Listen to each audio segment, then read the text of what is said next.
Sriwijaya FC, SFC, gagal mendapatkan poin setelah kalah dari tim tuan rumah Bekasi City skor 2-1 di Stadion Purnawarman Purwakarta, Minggu 20 Oktober 2024.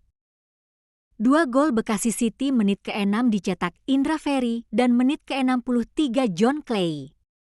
Gol sematawayang Sriwijaya FC dicetak oleh Megon Valport menit ke-31.